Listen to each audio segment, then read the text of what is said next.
স্বাগত ডিবিসি সংবাদে আপনাদের সাথে আছি নীলিমা জাহান। রাজধানীর কারওয়ান বাজারে দৈনিক প্রথম আলোর কার্যালয়ের সামনে আজও বিক্ষোভ হয়েছে। তবে আইনশৃঙ্খলা বাহিনীর অনুরোধে সন্ধ্যার আগেই সরে যায় জিয়াউর রহমতের আহ্বানে আসা আন্দোলনকারীরা।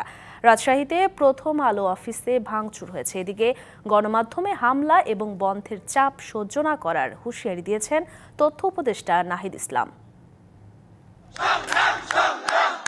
প্রথম আলো কার্যালয়ের সামনে আজও জড়ো হন আন্দোলনকারীরা।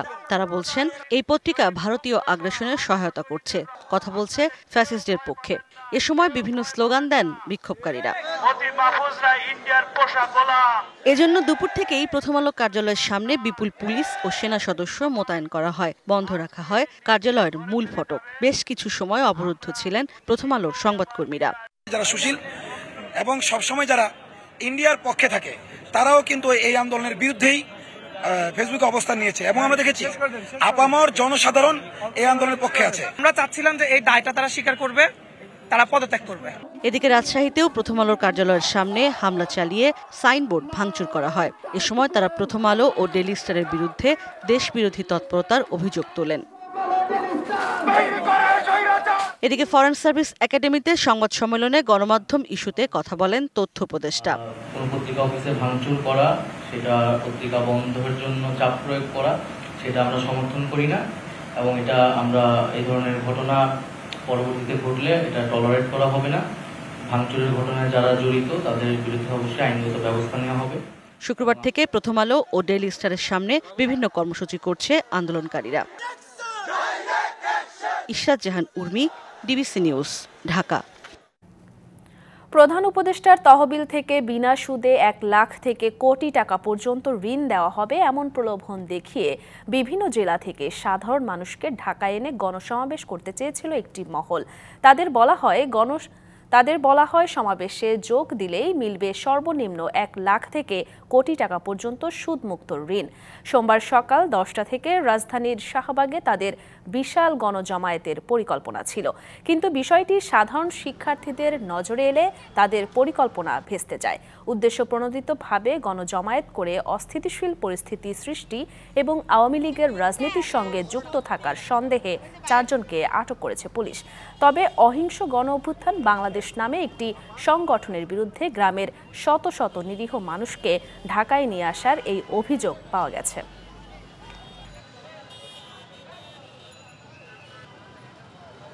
আমি লিখে বুঝি না, বিএমপি বুঝি না স্যার। আমরা কইছে আরে বিনা সুদে টাকা দিব, মানে লাখ সবাই লাইয়ে আরে। তার নাম রুমনা বেগম। মানে গাড়ি দেখতেছি কমপক্ষে 400 গাড়ি আছে। আমরা সুন্দরভাবে হেগুলো বুঝে আবার পাড়িয়ে দিছি। আওয়ামী লীগের একটা এজেন্ট, ওনাদের একটা চক্রান্ত যে এইখানে মানে আজকে আমরা এই স্বাধীনতা পাইছি, এই স্বাধীনতারে আবার কিভাবে ওনারা ব্যাঘাত ঘটাইব, দেশের ভিতরে একটা বিশৃঙ্খলা পরিস্থিতি কিভাবে তারা তৈরি করব। রাজধানীতে ঋণের নামে জড়ো হওয়া থেকে শুরু করে একদিনে এত হামলার ঘটনা সরকারের বিরুদ্ধে বড় ষড়যন্ত্র কিনা তা খতিয়ে দেখার কথা জানিয়েছেন তথ্য উপদেষ্টা। আর স্থানীয় সরকার উপদেষ্টা জানালেন 2 কলেজের হামলার ঘটনায় নিহতের বিশ্বাসযোগ্য তথ্য পাওয়া যায়নি। সোমবার দিনব্যাপী ঢাকার বিভিন্ন প্রান্তে আন্দোলন আর বিক্ষোভ। হামলা হয় প্রথম আলোর আঞ্চলিক অফিসেও। দেশের এমন উত্তাল পরিস্থিতিতে ফরেন সার্ভিস একাডেমিতে সাংবাদিকদের মুখোমুখি 2 উপদেষ্টা। তথ্য উপদেষ্টা বলেন, কারো বিরুদ্ধে অভিযোগ থাকলে জানাতে হবে সরকারকে। সংস্কারের পদক্ষেপ বাধাগ্রস্ত করতে ষড়যন্ত্র হচ্ছে বলেও দাবি তার। যদি কোনো সুনির্দিষ্ট অভিযোগ থাকে সেটা আইনগতভাবে তারা পদক্ষেপ নিতে পারে। তো আমরা আহ্বান জানাবো যাতে কোনো ধরনের অনাকাঙ্ক্ষিত বা নৈরাজ্যকর পরিস্থিতিতে যাতে জনগণ অংশ না নেয় এবং বাংলাদেশের ভাবমূর্তি নষ্ট হয়, এরকম কাজ থেকে যাতে আমরা বিরত থাকি। বিক্ষোভকারীদের দমাতে পুলিশ ব্যর্থ হয়েছে কিনা এমন প্রশ্নের জবাবে আরেক উপদেষ্টা বলেন, শিক্ষার্থীদের ওপর পুরনো কায়দায় চাপ প্রয়োগ করতে চায়নি সরকার। তবে হামলা লুটপাটে অংশ নেয়াদের বিরুদ্ধে ফুটেজ দেখে ব্যবস্থা নেওয়া হবে।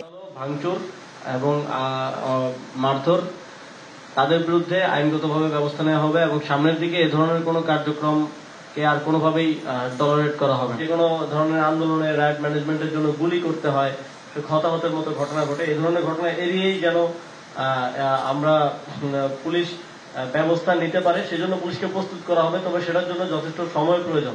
পরে কথা বলেন প্রধান উপদেষ্টার প্রেস সচিব। চিন্ময় দাস ব্রহ্মচারীর ব্যাপারে ডিএমপি আপনাদেরকে জানাবেন। আমরা যেটা জানি উনি আটক হয়েছেন এবং উনার নামে কোতোয়ালি থানায় একটা মামলা আছে, সেটা ডিএমপি আপনাদেরকে ফার্দার আরো ডিটেইলস জানাবে। Sultana Swarna, DBC news, Dhaka.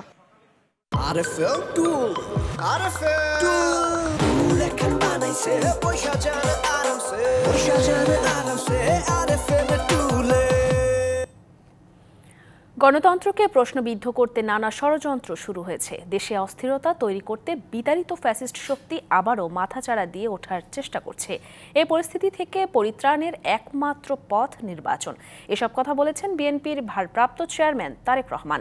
বলেন, বৈষম্যহীন সমাজ বিনির্মাণে ভোটাধিকার নিশ্চিত করা জরুরি। জাতীয় প্রেস ক্লাবে ঢাকা সাংবাদিক ইউনিয়ন ডিইউজের বার্ষিক সাধারণ সভা। এতে অংশ নেন বিএনপি জামাত সহ সাংবাদিক নেতারা। এ সময় বিভিন্ন কালাকানুন তৈরি করে আগে সাংবাদিকদের দমিয়ে রাখার সমালোচনা করেন বিএনপি নেতারা। আমরা যে কথা বারবার বলি যে রাষ্ট্রের চতুর্থ স্তম্ভ সাংবাদিক, এই চতুর্থ স্তম্ভটা কখনোই কোনো বেপরোয়া ডিক্টেটররা মেনে নিতে পারে না বলেই প্রথম এখানে ধাক্কা দেয়। অন্তর্বর্তী সরকারের বিভিন্ন কর্মকাণ্ডের সমালোচনা করে নির্বাচনের মাধ্যমে ক্ষমতা হস্তান্তরের দাবি জানান জামায়াত ইসলামীর সেক্রেটারি জেনারেল। নির্বাচনের জন্য সকল রাজনৈতিক দল বলছেন অবিলম্বে আপনারা প্রয়োজনীয় ন্যূনতম সংস্কার কাজ সম্পন্ন করুন এবং নির্বাচনের রোডম্যাপ ঘোষণা করুন। 15 থেকে 17 বছর বারবার আমরা ভুল করেছি। অনেক সময় রাজনৈতিক নেতৃত্বের ভুল হয়েছে, পলিসি মেকিং এ ভুল হয়েছে। আজকে সমস্ত রক্তদানের পর জন আকাঙ্ক্ষার প্রতিফলন হিসেবে আপনারা আজকে দায়িত্ব নিয়েছেন। আপনাদের কাছে আর এমন কোনো ভুল সিদ্ধান্ত, ভুল পলিসি আমরা দেখতে চাই না। অনুষ্ঠানে ভার্চুয়ালি যুক্ত হয়ে তারেক রহমান বলেন, পরাজিত ফ্যাসিস্ট শক্তির ষড়যন্ত্র সম্পর্কে সতর্ক থাকতে হবে। বিতাড়িত স্বৈরাচার এবং তাদের দোসর চক্র দেশের ভেতরে এবং বাইরে থেকে বাংলাদেশের পক্ষের শক্তির মধ্যে ভুল বোঝাবুঝি সৃষ্টির পায়তারায় লিপ্ত হয়েছেন। তবে সবাই যদি আমরা সতর্ক থাকি, বাংলাদেশের পক্ষের শক্তির মধ্যে ভুল বোঝাবুঝির অবকাশ থাকবে না বলে আমি দৃঢ়ভাবে বিশ্বাস করি। পরিস্থিতি থেকে উত্তরণে জরুরি ভিত্তিতে নির্বাচন দেওয়ার তাগিদ দেন তিনি। স্বৈরাচারী রাজনৈতিক অপশক্তিকে বাংলাদেশের রাজনীতিতে অপ্রাসঙ্গিক করে দিতে হলে জনগণের রাজনৈতিক ক্ষমতায়ন প্রয়োজন। ভোটের অধিকার প্রয়োগের সুযোগ পেলেই জনগণ তাদের রাজনৈতিক ক্ষমতা প্রয়োগ করে গণহত্যাকারী, খুনি, লুটেরা, পলাতক স্বৈরাচার এবং তাদের দোষত্বকে রাজনীতির মাঠ থেকে বিদায় করে দিতে সক্ষম হবে। এছাড়া সাংবাদিক সুরক্ষা আইন, বেতন কাঠামো সহ নানা বিষয়ে বিএনপি কাজ করবে বলেও জানান তারেক রহমান। আন্তরিকভাবে ধন্যবাদ দিয়ে সাব্বির রোজ, ডিবিসি নিউজ, ঢাকা। চ্যালেঞ্জ নয়, নির্বাচন কমিশনের দায়িত্বকে সুযোগ হিসেবে দেখছেন নতুন কমিশনাররা। সুষ্ঠু নির্বাচন আয়োজন করতে ইসি দায়বদ্ধ বলে মন্তব্য করেছেন নির্বাচন কমিশনার অবসরপ্রাপ্ত brigadier general Abul Fazal Mohammad Sanaullah. More than the challenge, আমরা মনে করি এটা একটা অপরচুনিটি। চ্যালেঞ্জ তো অবশ্যই আছে এবং চ্যালেঞ্জ মোকাবেলা করার জন্যই আমরা এখানে আছি। আমরা এটাকে অপরচুনিটি ভাবছি এই জন্য, জাতি একটা ক্রান্তি লগ্নে এসে দাঁড়িয়েছে যেখানে আমাদের আর কোনো বিকল্প নেই একটা ভালো নির্বাচন করা ছাড়া। সংশোধিত আইনে 3 বাহিনীর সাথে পুলিশ, র্যাব এরও বিচার করা যাবে আন্তর্জাতিক অপরাধ ট্রাইব্যুনালে। একই সাথে বিদেশে অপরাধ করলেও ট্রাইব্যুনালে বিচার করা যাবে বলে জানিয়েছেন প্রসিকিউটর গাজী এমএইচ তামিম। যদিও এই আইনে কোনো দলের বিচার করা যাবে না বলে জানান তিনি। আন্তর্জাতিক অপরাধ ট্রাইব্যুনাল প্রতিষ্ঠার পর থেকে এই আইন নিয়ে বিতর্ক ছিল দেশে বিদেশে। বিতর্কিত এই আইনকে যুগোপযোগী ও আন্তর্জাতিক মানসম্পন্ন করতে মতামত নেওয়া হয় আইন বিশেষজ্ঞদের। আলোচনায় ছিল জুলাই গণহত্যায় জড়িত দল হিসেবে আওয়ামী লীগের বিচার নিয়ে, যদিও সংশোধিত অধ্যাদেশে দলের বিচার নিয়ে কিছুই উল্লেখ করা হয়নি। সোমবার নতুন অধ্যাদেশ নিয়ে গণমাধ্যমে কথা বলেন ট্রাইব্যুনালের একজন প্রসিকিউটর। এই আইনের যে সকল লুফলস এবং লেকুনা ছিল এবং আন্তর্জাতিকভাবে যে প্রশ্নগুলো এই আইন সম্পর্কে তোলা হতো সেই সকল প্রশ্নকে মিট আপ করে এই সংশোধনটা করা হয়েছে। বিদেশ থেকে কেউ অপরাধ করলে কিংবা আইন শৃঙ্খলা রক্ষাকারী বাহিনী, গোয়েন্দা সংস্থা অপরাধে জড়িত থাকলে তাদেরও বিচার করা যাবে এই অধ্যাদেশে। আগে শুধুমাত্র বাংলাদেশের অভ্যন্তরে থেকে অপরাধ করলেই এই আইনে বিচার করা যেত। এখন যেটা করা যাবে সেটা হলো বাংলাদেশের অভ্যন্তরে থেকে অথবা বাংলাদেশের বাইরে যে কোনো টেরিটরিতে থেকে যদি বাংলাদেশের ক্রাইমস এগেইনস্ট হিউম্যানিটি বা জেনোসাইড করা হয় তাহলে তাকে বিচার করা যাবে। আবার বাংলাদেশের অভ্যন্তরে থেকে যদি কোনো বিদেশিও এ ধরনের অপরাধ করে থাকে তাকেও বিচার করা যাবে। ডিসিপ্লিনারি ফোর্সের মধ্যে 3 বাহিনীর সাথে পুলিশ, র্যাব বা বিজিবি এবং কোনো গোয়েন্দা সংস্থা সহ আনসার বাহিনীকেও এখানে যুক্ত করা হয়েছে। নতুন অধ্যাদেশে জাতিসংঘের বিভিন্ন সংস্থা, আন্তর্জাতিক মানবাধিকার সংগঠনগুলোর বিচার পর্যবেক্ষণের অধিকার নিশ্চিত করা হয়েছে। Daud Khan, DBC news, Dhaka. মামলা নেওয়ার মতো ঘটনায় মামলা না নিলে সংশ্লিষ্ট থানার ওসিদের বরখাস্ত করা হবে বলে জানিয়েছেন ডিএমপি কমিশনার সাজ্জাদ আলী। সকালে ব্যাটারি চালিত রিকশা চালকদের সাথে বৈঠকে এই হুঁশিয়ারি দেন তিনি। কোনো পুলিশ সদস্যের বিরুদ্ধে চাঁদাবাজির অভিযোগ আসলে তার বিরুদ্ধেও কঠোর ব্যবস্থা নেওয়া হবে বলে জানান ডিএমপি কমিশনার। কোনো চাঁদাবাজি হবে না, শ্রমিকের কষ্টার্জিত অর্থ থেকে আপনি খাবেন, এটা হবে না। পুলিশের তরফ থেকে আমি সব ধরনের সহযোগিতা, আমার ওসি থাকবে সেখানে, আমার ওসি যদি এই কাজে সহযোগিতা না করে সে নাই হয়ে যাবে। যদি অ্যাকশন না পান আমাকে বললেন, আমি চলে যাবো, আমি চাকরি করব না, আমি কমিশনার থাকতে চাই। সংবিধান সংস্কার কমিশনের প্রধান জানান, সবার পরামর্শ নেওয়া হচ্ছে। এরপর প্রয়োজন অনুযায়ী কিছু জায়গায় সংশোধন অথবা পরিবর্তনের পরামর্শ রাজনৈতিক দলগুলোর কাছে তুলে ধরা হবে। বিকেলে সংবিধান সংস্কার কমিশনের প্রধান অধ্যাপক আলী রিয়াজের কাছে সংবিধান সংস্কার বিষয়ে ইসলামী আন্দোলন বাংলাদেশ ছাড়াও প্রস্তাবনা দেয় বাংলাদেশ গণ অধিকার পরিষদ। তাদের মধ্যে ইসলামী আন্দোলন বাংলাদেশের পক্ষ থেকে সংবিধান সংস্কার কমিশনের কাছে বাংলাদেশের নাম পরিবর্তন করে বাংলাদেশ কল্যাণ রাষ্ট্র প্রস্তাবনা দেয়া হয়।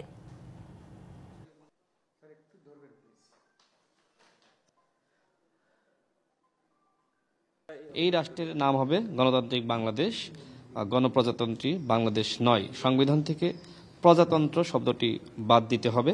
সেখানে আমরা বাংলাদেশের নামটা পরিবর্তন করতে চাই।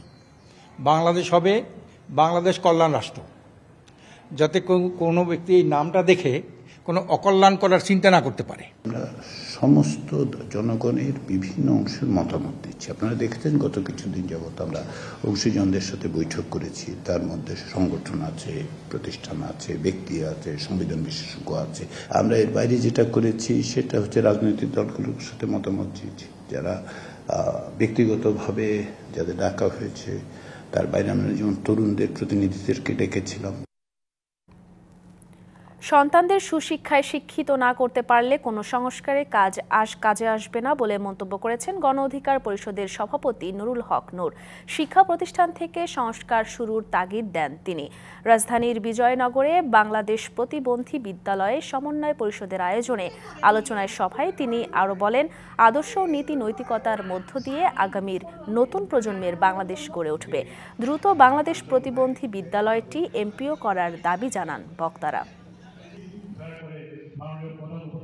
বাংলাদেশ সম্মিলিত সনাতনী জাগরণ জোটের মুখপাত্র চিন্ময় কৃষ্ণ দাসকে গ্রেপ্তারের প্রতিবাদে রাজধানী সহ দেশের বিভিন্ন স্থানে বিক্ষোভ করেছেন সনাতন ধর্মাবলম্বীরা।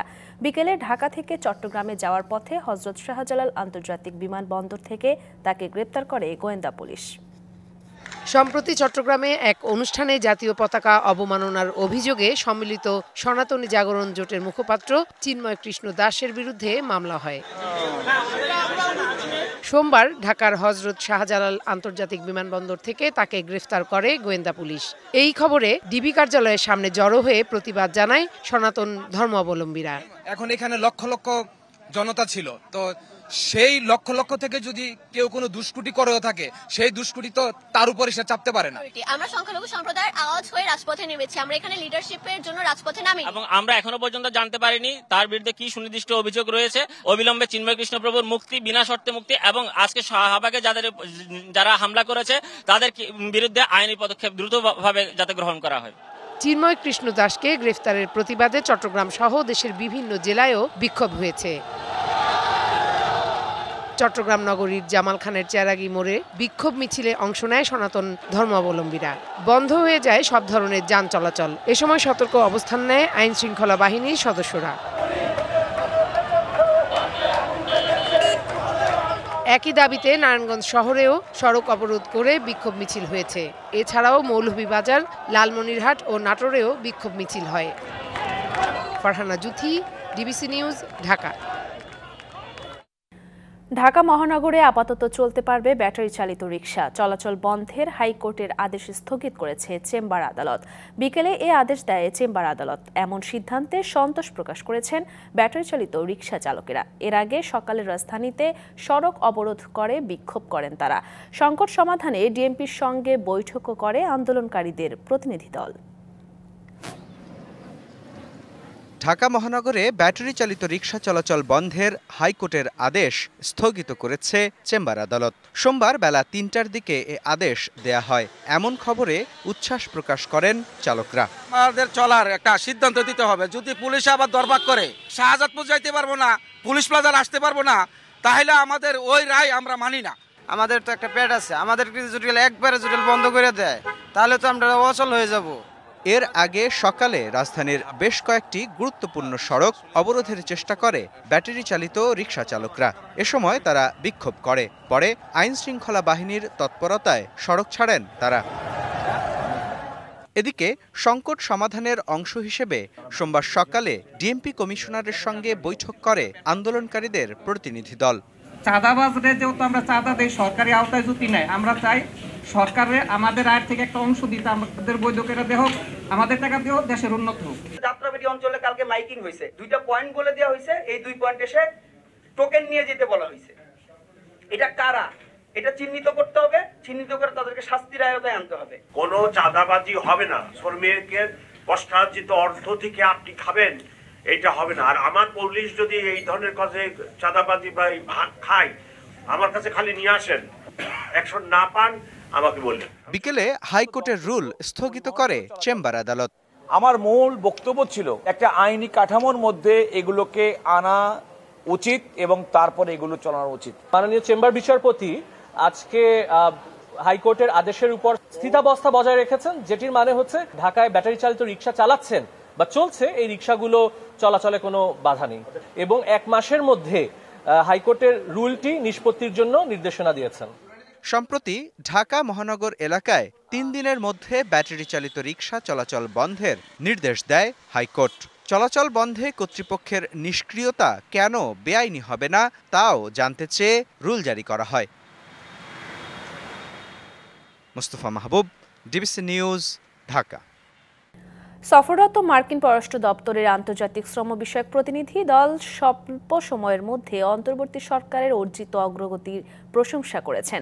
সংস্কার উদ্যোগের প্রতি পূর্ণ সমর্থনও জানান তারা।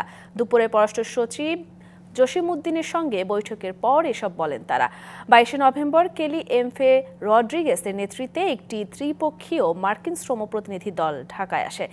বাংলাদেশি অর্থনীতি বর্তমানে যে চ্যালেঞ্জগুলির মুখোমুখি হচ্ছে তা বোঝা এবং অন্তর্বর্তী সরকারের নেয়া শ্রম সংস্কারের অগ্রগতি পর্যালোচনা করাই ছিল এই সফরের মূল লক্ষ্য। শ্রম সংস্কার এজেন্ডা বাস্তবায়নে সরকারের সাথে সহযোগিতার কথাও জানিয়েছে তারা। 5 দিনের সফর শেষে আজ ফিরে যাওয়ার কথা রয়েছে প্রতিনিধি দলের।